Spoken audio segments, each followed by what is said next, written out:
إن الحمد لله نحمده ونستعينه ونستغفره ونعوذ بالله من شرور أنفسنا ومن سيئات أعمالنا من يهده الله فهو المهتد ومن يضلل فلا هادي له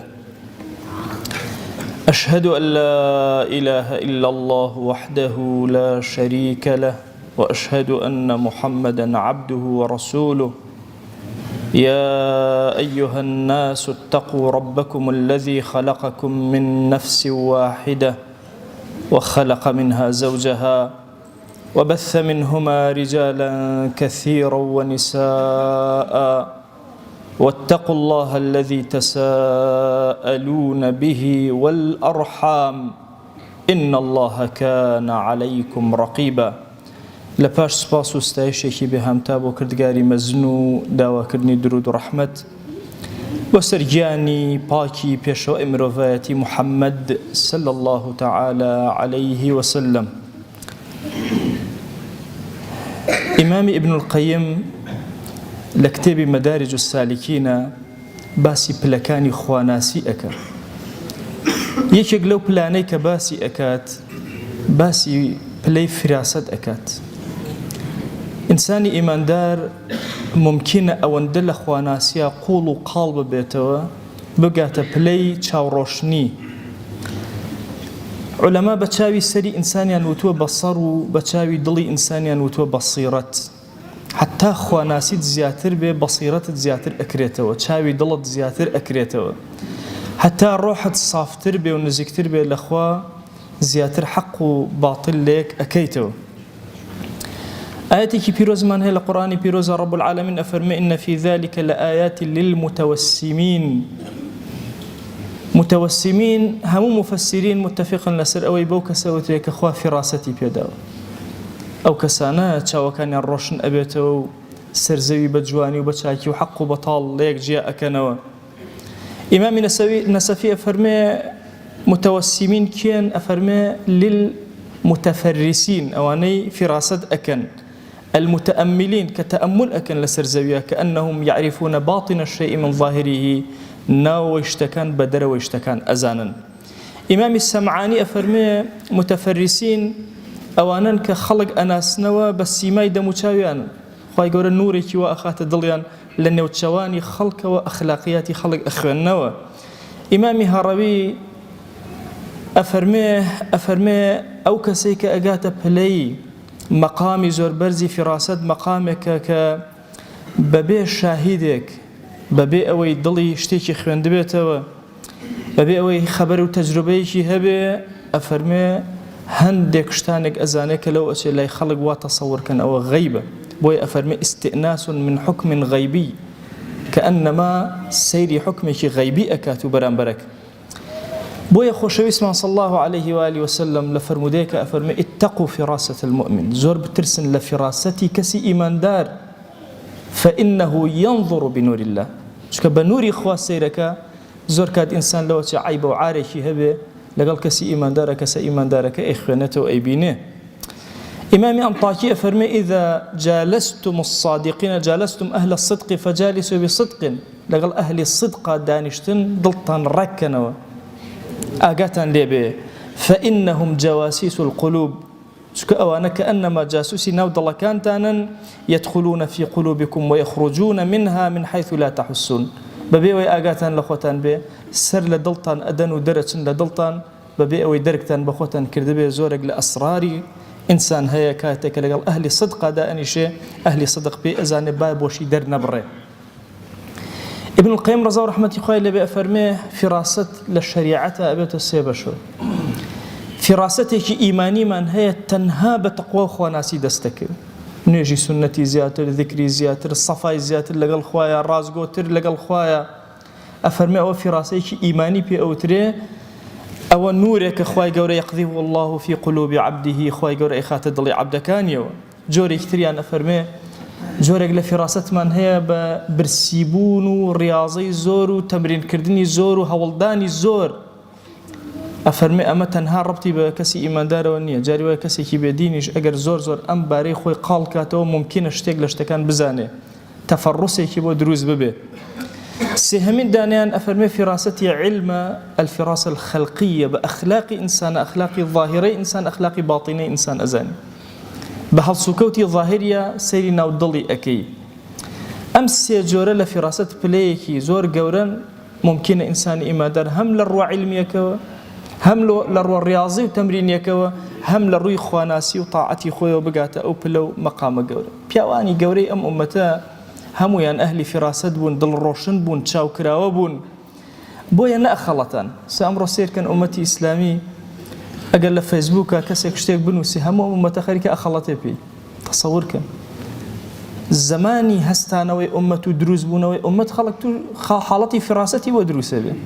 بۆیە کافر قەت ناتوانێت مسلمان بخەڵەتێنێ بە پێچەوانەی ئەمڕۆوە کە فراست وجودی نییە لە بینمانە. سیرەکەی جاری وا هەیە لێشاوێکی فتنەیە هەر هەمومان خەریکە ئەبە. کەسی ئیماندار ئەبێ حەق و باتیل زۆر بە جوانی لێ کاتەوە، زۆر هوشیار بێ، چاوکراوە بێ، نەخەڵەتێ نەکەوێ. ئیمامی عوسمان ڕەزا و ڕەحمەتی خوای لێبێ فەرمووی جارە یەکێک لە دۆستەکانی هات بۆ لای، فەرمووی ئەوە چییە؟ خەڵکێک گێت بۆ لام ئەثەری زینا بە چاویەوە ئەبینم. وتی ئەوەحی بعد رسول الله صلى الله عليه وسلم. ئەی ئیمام چۆن دزانی؟ وحید بۆ هاتووە لە دوای پێغەمبەر صلى الله عليه وسلم. وتی نا، تی والله ئەی ئیمام ئافرەتێکم بینی جوان بوو فچاوی خۆم بە وردی سیرم کرد. تی ئەثەری زینا بە چاوەکانتەوە دیارە.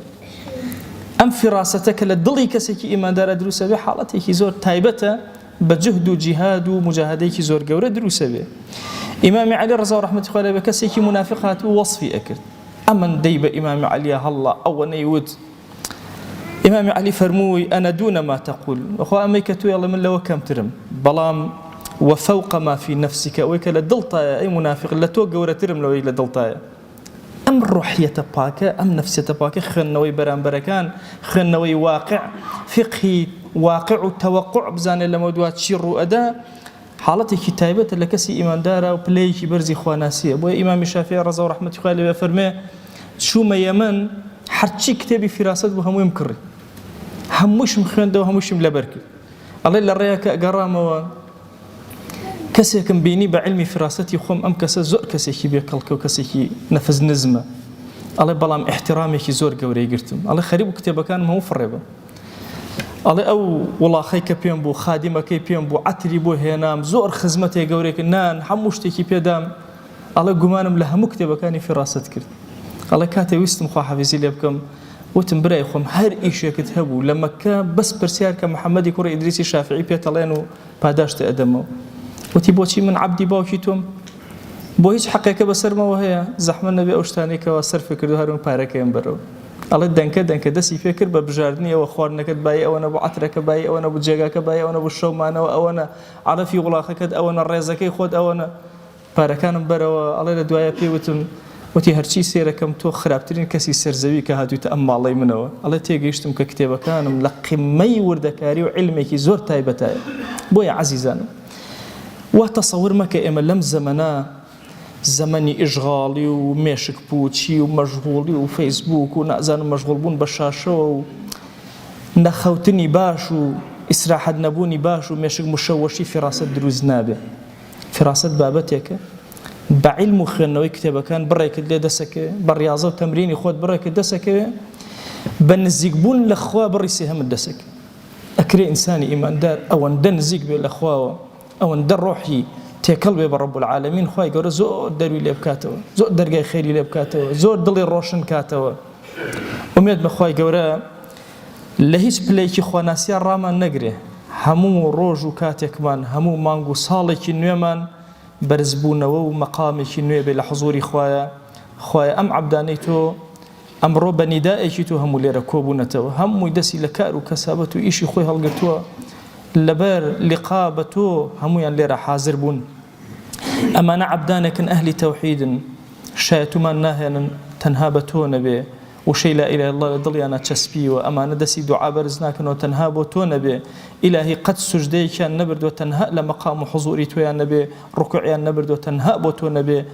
دەیا ئیلاهی داوات لێ ئەکەین بە ڕەحمەتی خۆت دوعاکان قبوڵ کە یا ڕەب العالەمین، دەرگاکانی خێر بەسەرمانە بکەرەوە یا ئەکرەم الئەکرەمین، ڕحمان ئاسوودەکە یا ڕەب العالەمین، هەرچی ڕەحمەت و بەزەی خۆتە بەسەرمانە دای ببارێنە یا رب العالمین. بەخوا پەروەردگارە ئەمڕۆ ئومەتی ئیسلامی لە هەموو کاتێ زیاتر محتاج و ئاتاجی تۆیە. یا ئیلاهی بەهانامانەوە وەرە، یا ئیلاهی دەروی خێرمان لێ بکەرەوە. بەخوا جیهانی ئیسلامی بێکەسە لە ئەمڕۆیە، یا ئیلاهی تەنها تۆمان هەی بەهانای ئومەتی پێغەمبەرەوە وەرە صلی الله عليه وسلم. ئیلاهی ڕەحم و بەزەی خۆت بەسەر موسڵمانانی غەزەیە ببارێنە یا ربی خوایان نەسرەت و ئیستیقامیان پێ عەتاکە یا رب العالمین. دەرگاکانی خێر بەسەریان بکەرەوە یا رب العالمین. ئیلاهی ئەم فتنە و بەڵاو ئاشوبەی کە یەهود و نەسارا و مەجووس لە وڵاتی موسڵمانانە دروستی ئەکەن یا ربی خوایە تۆ خۆت بیکوژێنەرەوە یا ئەکرەم الئەکرەمین. یا ربی خوایە لێت ئەپارێنەوە لێت ئەلاڵێنەوە دوعاکانمان گیراکە. ئەم موسڵمانانە هەر دوعایەکیان هەیە لیان وەرگرە یا رب العالمین. تایبەت ئەوانەی داوایان لێکردوون و نەخۆشیان هەیە و کەساسن یا ئیلاهی داوا لێ ئەکەن شیفا و ڕەحمەتی خۆت هەر هەمویان بۆ بنێرە یا رب العالمین. ادعوا الله وأنتم موقنون بالإجابة. الحمد لله رب العالمين، والصلاة والسلام على خير خلق الله محمد وعلى آله وأصحابه الكرام وتابعيهم بإحسان إلى يوم الدين. أوصيكم عباد الله ونفسي قبلكم بتقوى الله وكثرة مخافته، فإن التقوى شعار المؤمنين ودثار المتقين، ووصية الله تبارك وتعالى في وفيكم وفي الخلق أجمعين. وأوصيكم أيضا بالصلاة والسلام على رسول الله، حيث أمر الله تبارك وتعالى في محكم تنزيله قائلا: إن الله وملائكته يصلون على النبي يا أيها الذين آمنوا صلوا عليه وسلموا تسليما. اللهم صل على سيدنا محمد وعلى آل سيدنا محمد، وبارك على سيدنا محمد وعلى آل سيدنا محمد، كما صليت وباركت على إبراهيم وعلى آل إبراهيم إنك حميد مجيد. اللهم اغفر للمؤمنين والمؤمنات وللمسلمين والمسلمات ولمن أنشأ هذا المكان. اللهم أعز الإسلام والمسلمين وأهلك الكفرة والملحدين. اللهم انصر من نصر الدين، واخذل يا رب من خذل الإسلام والمسلمين. اللهم آت نفوسنا تقواها فزكها أنت خير من زكاها، أنت وليها ومولاها. آمين آمين، والحمد لله رب العالمين. أقم الصلاة يرحمك الله.